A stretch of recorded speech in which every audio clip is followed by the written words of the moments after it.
लोकसभा के चुनाव समाप्त होने वाले हैं और बाजार अब नतीजों पर नजर लगाए हुए है।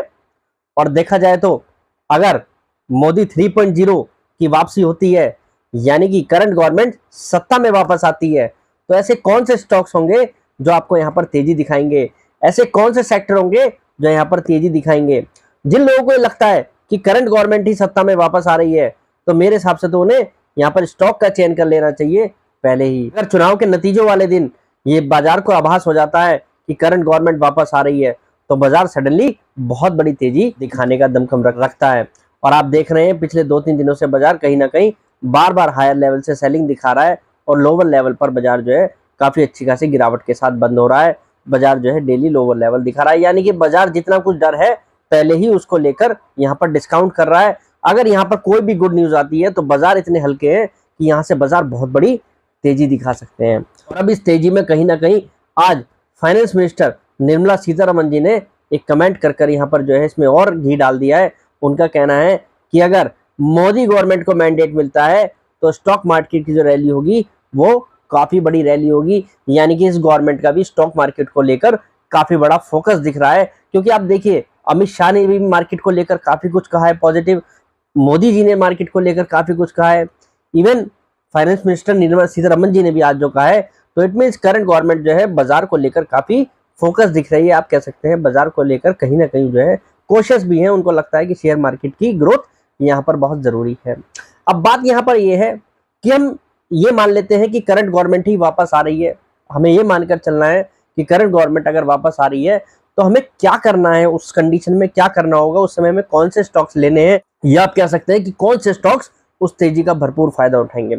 उसके लिए आपको थोड़ी सी बातें समझनी होंगी। करंट गवर्नमेंट के द्वारा जो पॉलिसी चल रही है उनको समझना होगा, उनके बारे में थोड़ा सा जानना होगा, और साथ ही साथ ये जानना होगा कि गवर्नमेंट ने अपने चुनाव के एजेंडे में आप कह सकते हैं या चुनाव में जो कहीं डिबेट हुई है गवर्नमेंट की, तो उन्होंने उस मंच पर किस सेक्टर को लेकर बातें कही है, अपने फ्यूचर प्लान को जो रखा है, तो वो सब बातें मैं आज आपके साथ इस वीडियो में करूंगा।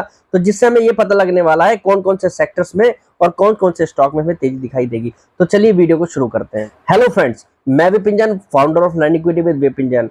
फ्रेंड्स, 4 तारीख को लोकसभा चुनाव के जिस दिन नतीजे आएंगे, अगर नतीजे करंट गवर्नमेंट के पक्ष में वो मैंडेट मिलता है तो ये पक्का है कि बाजार हायर हाइज बनाएगा, बाजार जो है बहुत बड़ी तेजी दिखाएगा और सेलिब्रेशन को मनाएगा, क्योंकि बाजार को जो है एक क्लियर राह मिल जाएगी कि करंट गवर्नमेंट आ रही है और करंट गवर्नमेंट की पॉलिसीज कैरी फॉरवर्ड होंगी।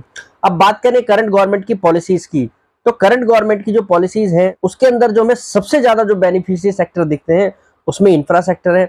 और मोदी जी ने अपने इंटरव्यू में इंफ्रा को लेकर काफी बातें कही हैं कि इंफ्रा पर फोकस करना उनका पहला कदम रहेगा, क्योंकि इंफ्रा से काफी जॉब मिलती है और इंफ्रा का जितना डेवलपमेंट होगा देश की उतनी उन्नति होगी। और आप देख रहे हैं कि इंफ्रा में कितनी बड़ी तेजी है, चाहे रोड्स एंड हाईवे को लेकर है, चाहे ब्रिजेस को लेकर है, किसी भी तरीके का कंस्ट्रक्शन है, नेशन की रिबिल्डिंग बन रही है, तो उसमें गवर्नमेंट ने काफी बड़ा रोल प्ले किया है और गवर्नमेंट ने काफी एग्रेसिवली कैपेक्स किया है। तो उस सेक्टर के अंदर अगर हम बात करें तो एनबीसीसी जैसी कंपनियों को भरपूर फायदा इसका मिल रहा है, एनसीसी जैसी कंपनियों को इसका भरपूर फायदा मिल रहा है। उनकी ऑर्डर बुक में क्लियर कट दिखता है, जिस तरीके से इस समय उन कंपनियों की ऑर्डर बुक बढ़ी है वो क्लियर कट विजिबिलिटी दे रही है कि उनके अंदर काफी बड़ी तेजी रहेगी। फिर हाईवे के अंदर हम देखें आईआरबी इंफ्रा है, अशोका बिल्डकॉन जैसी कंपनी है, ये सभी इस कैपेक्स का भरपूर फायदा उठा रही हैं। इवन केएनआर कंस्ट्रक्शन जैसी भी जो कंपनी है, इंफ्रा के अंदर काफी बड़ा स्पेस इस तरीके का है कि जो भरपूर फायदा इस चीज का ले रहा है। दूसरा जो गवर्नमेंट के फोकस में वो रेलवे सेक्टर है।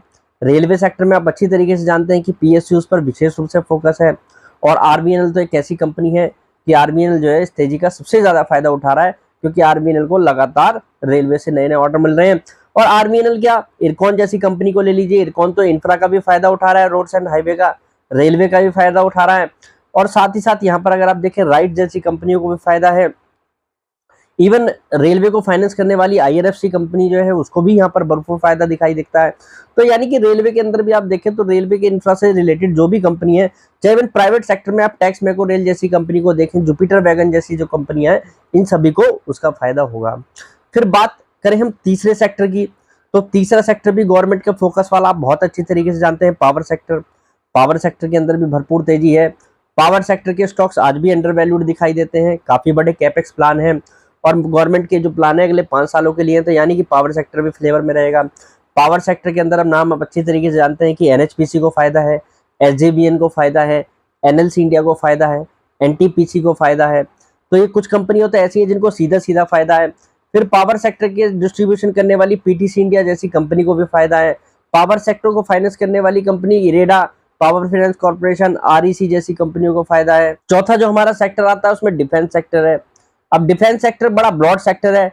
डिफेंस सेक्टर में अगर हम देखें तो डिफेंस सेक्टर में एविएशन भी आता है, डिफेंस सेक्टर में शिपिंग भी आता है, यानी कि हेलीकॉप्टर बनाने वाली कंपनियों को फायदा है, जिसमें सबसे बड़ा जो यहाँ पर एचएएल है, एचएएल को इसका सीधा फायदा दिखता है। मिसाइल्स बनाने वाली कंपनियों को फायदा है, इसमें बीएल जैसी कंपनी को भी फायदा मिलता है, भारत इलेक्ट्रॉनिक्स लिमिटेड।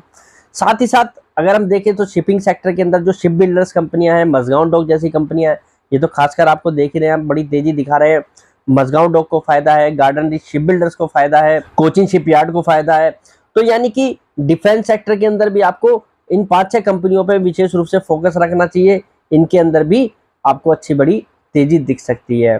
तो यानी कि मोटा मोटा बात यहाँ पर सीधी सीधी एक निकल कर आती है कि अगर मोदी गवर्नमेंट सत्ता में वापस आ रही है, जिस तरीके से गवर्नमेंट दावा कर रही है, आप कह सकते हैं हमारे जो फाइनेंस मिनिस्टर हैं उनका भी कहना है कि हम सत्ता में वापस आ रहे हैं, अगर मैंडेट मिलता है और सत्ता में आते हैं, इवन मैं कहूंगा मैंडेट अगर गवर्नमेंट को जो है पिछली बार से थोड़ी कम भी सीट मिलती है, पर यहाँ पर जो है क्लियर कट मैंडेट मिल जाता है, तो हो सकता है बाजार सडनली आपको उस समय तो गिरावट दिखाए, पर लॉन्ग टर्म के हिसाब से मुझे लगता है गवर्नमेंट की पॉलिसीज कैरी ऑन रहेंगी। और जिन सेक्टर को सबसे ज्यादा बेनिफिशियरी माना जा रहा है, जो गवर्नमेंट खुद बता रही है कि हम इन सेक्टर पर फोकस करेंगे, वैसे तो आप देखें तो आगे गवर्नमेंट जो है हाइड्रोजन पर भी फोकस कर रही है। गवर्नमेंट चाहती है कि हाइड्रोजन पर भी फोकस करा जाए।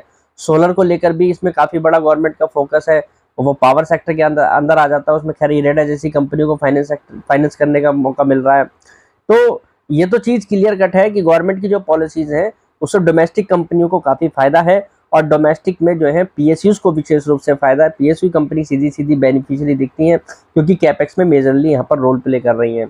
तो बात यहाँ पर छोटी सी है कि अगले 4-5 महीने बाजार के हो सकते हैं, पीएसयूज के हो सकते हैं, अगर गवर्नमेंट चुनाव जीत कर आती है। और बजट में भी मुझे लगता है कहीं ना कहीं गवर्नमेंट इन्हीं पॉलिसीज पे फोकस करेगी। हाउसिंग फॉर ऑल जैसी स्कीम्स हैं उस पर भी फोकस करेगी, जिसमें एनबीसीसी जैसी कंपनी, हुडको जैसी कंपनियों को फायदा है। तो मेजरली यहाँ पर जो है आपको इन्हीं कंपनियों पर फोकस रखना चाहिए। कंपनी जो है आपको तेजी का काफी बड़ा यहाँ पर जो है रुख दिखा सकती है अगर करंट गवर्नमेंट सत्ता में वापस आती है। तो आज के लिए इतना ही, कल फिर मुलाकात करते हैं एक नई वीडियो के साथ। फिलहाल के लिए नमस्कार।